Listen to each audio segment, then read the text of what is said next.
साथियों, जय हिंद। सेवा, सुशासन और समाधान के नारे के साथ उत्तर प्रदेश की जनता को ठगने वाले प्रदेश के मुखिया मुख्यमंत्री योगी आदित्यनाथ जी ने प्रदेश की जो कानून व्यवस्था है उसको बद से बदतर कर दिया है। मैं बात कर रहा हूं उस योगी आदित्यनाथ भाजपा सरकार की जो डबल इंजन की बात करती है। अभी कुछ दिन पहले निकाय चुनाव के दौरान इन्होंने ट्रिपल इंजन की भी बात की और इस ट्रिपल इंजन में भी जनता ने उनको पूरा समर्थन दिया। इन तीनों इंजनों के बावजूद भी प्रदेश में लगातार कानून व्यवस्था बद से बदतर होती जा रही है। अगर अब इनके नेताओं के और देश के गणमान्य खुद को प्रधान अभिभावक कहने वाले प्रधानमंत्री नरेंद्र मोदी जी की बात करें तो यही नरेंद्र मोदी जी विधानसभा चुनाव के दौरान उत्तर प्रदेश की कानून व्यवस्था को मुख्य मुद्दा बना करके योगी आदित्यनाथ को वोट करने की अपील कर रहे थे। यही नरेंद्र मोदी जी थे जो कहते थे कि महिलाओं को सुरक्षा देने का काम मुख्यमंत्री योगी आदित्यनाथ जी ने किया है। यही अमित शाह जी थे जो कहते थे कि रात को 12 बजे महिलाएं स्कूटी से जा सकती हैं, इतनी सुरक्षित है और वो गहने लादी हूं। और यही योगी आदित्यनाथ हैं जो कहते थे कि बुलडोजर के दम पे उन्होंने पूरे उत्तर प्रदेश में माफियाओं को खत्म कर दिया है। ये तक कहते थे कि सारे माफिया प्रदेश छोड़ के भाग गए हैं। लेकिन पिछले 24 घंटे के भीतर जो अपराध की घटनाएं घटी हैं पूरे प्रदेश में वो दिल दहलाने वाली हैं। लखनऊ के अंदर, कानपुर के अंदर, रायबरेली के अंदर, मेरठ के अंदर शायद ही ऐसा कोई जिला है जहां पे ये आपराधिक घटनाएं घट नहीं रही और ये निरंतर घट रही हैं। जो अपराधी हैं उन पर पुलिस का तनिक भी डर नहीं रह गया है। कुछ आंकड़े मैं आपके बीच रखना चाहूंगा जो घटनाएं घटित हुई हैं 24 से 48 घंटे के भीतर। मथुरा में 8 साल की मासूम के साथ दरिंदगी की जाती है। कानपुर देहात में 13 साल की किशोरी से दुष्कर्म किया जाता है। मुरादाबाद में तमंचे के बल पे महिला से दुष्कर्म होता है। प्रयागराज में चौकी इंचार्ज जिनकी जिम्मेदारी होती सुरक्षा देने की, उन्होंने ही एक महिला से दुष्कर्म किया। अमरोहा के अंदर दुष्कर्म के बाद किशोरी को रेलवे ट्रैक पे फेंक दिया गया मरने के लिए। बरेली में नाबालिग लड़की से सामूहिक दुष्कर्म होता है।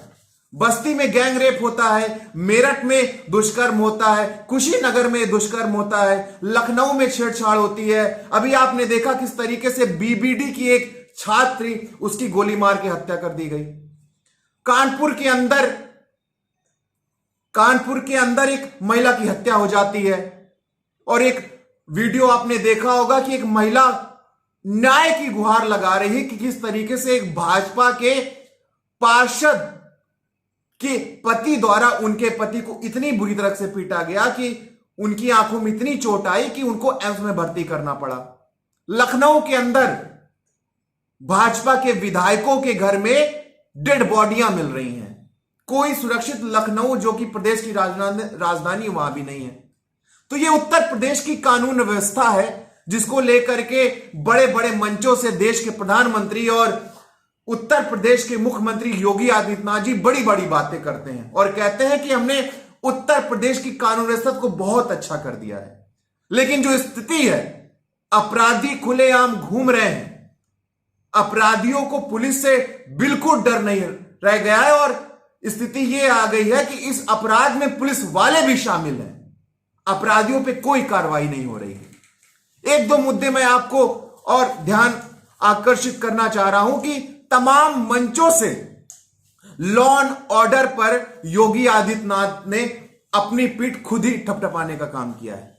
उन्होंने इस बात को जोर दिया कि पहले की सरकारों में कानून व्यवस्था बद से बदतर थी, महिलाएं सुरक्षित नहीं थी, व्यापारी सुरक्षित नहीं थे, छात्र नौजवान सुरक्षित नहीं थे। लेकिन जो वर्तमान के जो घटनाक्रम है, उत्तर प्रदेश की जो जनता है बहुत घबराई हुई है। वो सुबह निकलते हैं तो उनको डर रहता है वो शाम को सही सलामत घर से वापस आएंगे कि नहीं आएंगे। जो महिलाएं हैं, पढ़ने लिखने वाली हैं, जो काम काज करने वाली महिलाएं, उनको डर है कि हमारे साथ कुछ गलत तो नहीं हो जाएगा। लेकिन प्रदेश की सरकार जो है नारों के आधार पर, नारों से सरकार चला रही है, बड़े बड़े विज्ञापनों में अपना विज्ञापन देकर के अपनी छवि को चमकाने का काम कर रही है। तो मैं योगी आदित्यनाथ जी से एक बात कहना चाहता हूं कि कुर्सी है ये तुम्हारा जनाजा तो नहीं, कुछ कर नहीं सकते तो उतर क्यों नहीं जाते?